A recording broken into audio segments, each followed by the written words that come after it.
Selain itu, dia tidak memberi Qin Yichen terlalu banyak kekuatan militer, dan dia belum pernah melihat penampilannya dalam mendominasi 3 pasukan. Tetapi penampilannya dalam 2 pertempuran ini saja sudah cukup untuk disebut jenderal yang luar biasa. Kaisar Ke menyempitkan pandangannya dan berbicara perlahan. Wen San, meskipun kamu telah bertempur untuk waktu yang lama di Zenmoguan, tetapi bagaimanapun juga, ada pembantaian di langit. Tetapi pertempuran di langit ini hanya mendukung ayahnya. Tetapi dia tidak dapat mengurusnya secara langsung. Tentu saja, Ke Wen San telah berada di Zenmoguan selama bertahun-tahun, dan dia telah membuat banyak pencapaian dalam pertempuran. Tetapi hanya ada sedikit pencapaian luar biasa yang menyebabkan sensasi di antara semua kaisar.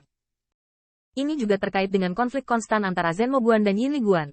Tetapi tidak mungkin untuk benar-benar merobek wajah dan ratusan juta pasukan akan habis. Lingkungan juga menentukan pencapaian seseorang.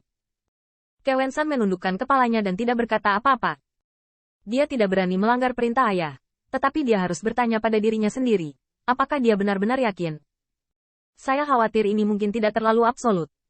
Namun, transmisi suara Kaisar Ke, sang kaisar, membuat Ke Wen San merasa segar. Wen San, tahukah kamu bahwa yang paling penting adalah menanyakan keputusan ayah Jenderal Tiangwan untuk menutup langit?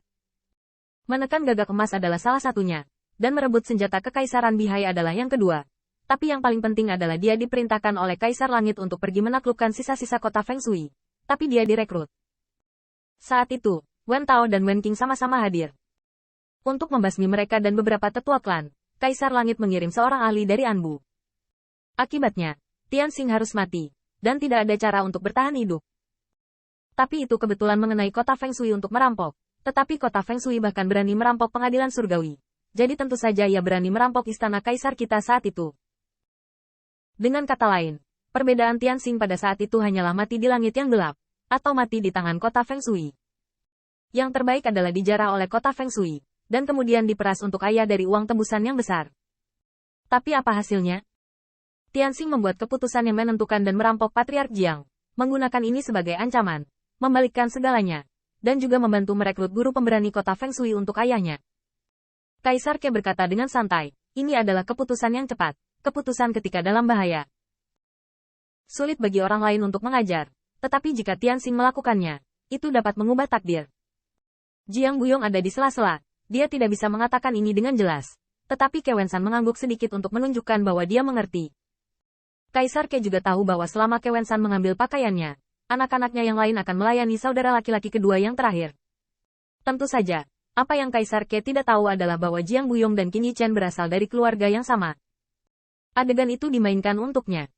Tetapi ini tidak dapat menyangkal metode Qin Yichen. Lagi pula, dia memikirkan strategi ini.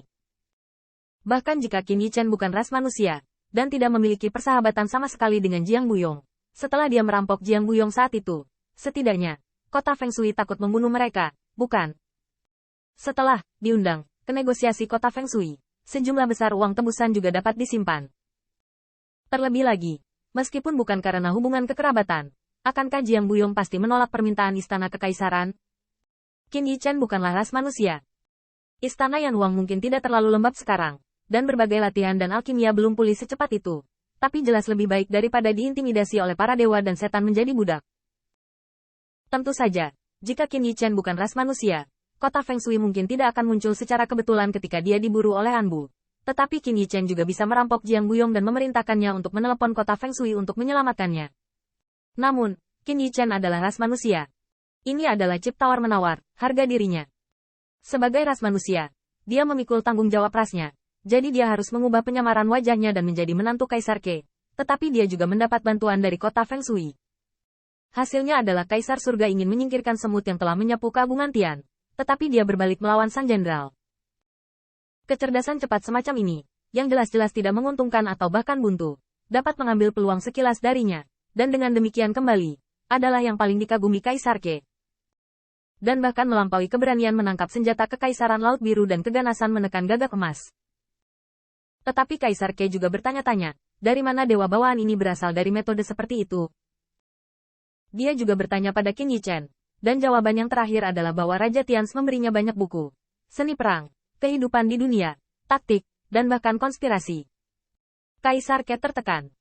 Dia mengakui bahwa ada jutaan singa yang tersembunyi di dalam buku. Tetapi bisakah hal-hal ini benar-benar dipelajari dengan membaca? Namun, Kaisar Ke tidak terlalu memikirkannya. Dia hanya berpikir bahwa Qin Yichen adalah dewa pedang bawaan. Meskipun sederhana, tetapi dengan rasa Taoisme yang kuat, ditambah dia adalah dewa pedang. Hanya mengetahui bahwa dia dapat memotong duri dan duri sepanjang jalan dan memotong jalan keluar dari bahaya yang tak terhitung jumlahnya. Kaisar Ke juga mengirimkan suara. Lebih lanjut, Wen San, untuk ayahnya selama bertahun-tahun ini, dia mengatur agar Tianxing menghubungi umat manusia. Meskipun Tianxing adalah aliansi yang dibuat dengan meletakkan pisau di leher kepala Jiang. Namun, banyak ahli muda di Tianxing dan kota Feng Shui memiliki persahabatan yang menentukan. Di sisi alkimia, Tianxing juga mendesak.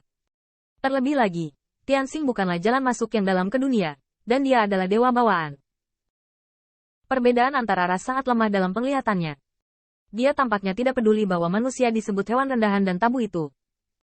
Tahun-tahun ini, mereka bergaul dengan baik dengan manusia. Xing Zuozhen bertanya kepada Tiang Wan. Seberapa banyak yang bisa membuat umat manusia lebih bersedia untuk berkontribusi? Dengan kata lain, semakin baik Tianxing dicampur, umat manusia akan mendapatkan lebih banyak manfaat dalam pertempuran kaisar ini, sehingga akan lebih sering menghubungi Tianxing dan berkontribusi lebih banyak. Banyak, jadi ini untuk semua orang. Bermanfaat. Cinta ayah muncul di mata Kaisar Dijun, dan suaranya ramah. Tentu saja Wen San, kamu juga kebanggaan ayahmu. Kamu telah berada di gerbang iblis selama bertahun-tahun, dan langit telah bersinar padamu, yang mungkin juga menyembunyikan tepi kamu dari dilihat oleh ayah. Bakatmu yang sebenarnya. Jika ini masalahnya, maka tunjukkan kepada ayah dalam pertempuran kekaisaran ini. Tidak. Jalan masa depan Anda tidak dilihat untuk ayah, tetapi untuk memberitahu diri sendiri bahwa Anda Ke Wen San ada di dunia ini, juga seorang pahlawan. Ke Wen San mengangguk dengan berat, saya mengerti. Dan juga, kali ini, Kaisar Ke tidak lagi berbicara, tetapi sepasang mata seperti obor memindai setiap kehadiran di aula, terutama keturunannya, merasa agung, dan hatinya tiba-tiba bergetar. Untuk ayahku, aku tahu kamu punya pikiran lain di benakmu. Saya merasa bahwa Tianxing adalah orang luar, menantu yang diberikan oleh Kaisar Surgawi, dan bahkan istana Tianxing ada di klan Kaisar kami. Seolah-olah itu adalah pintu yang terbalik.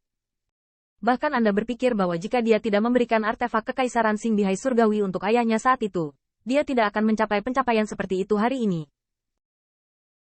Anda tidak setuju dengannya. Dia memiliki nama keluarga asing dan bukan klan Kaisar Ke kami. Mengapa dia bisa duduk di Wen Tiangwan dan diberi nama Jenderal Wen Tiangwan? Semakin banyak Kaisar Ke dan Kaisar Jun berkata, ekspresinya menjadi semakin dingin dan tegas. Hari ini untuk ayahku, ku beritahukan padamu, Tianxing bukanlah orang luar. Pada saat musuh, tidak ada di antara kalian yang diizinkan terlibat dalam keluarga kaisar yang berjuang untuk kekuasaan dan kebaikan. Wenxing adalah adikmu, dan Tianxing adalah kakakmu. Biarkan klan kita menjadi salah satu yang makmur di antara klan kekaisaran. Dan sekarang perjuangan kaisar sudah dekat. Anda juga membutuhkan saudara untuk bersatu untuk mencapai dominasi besar.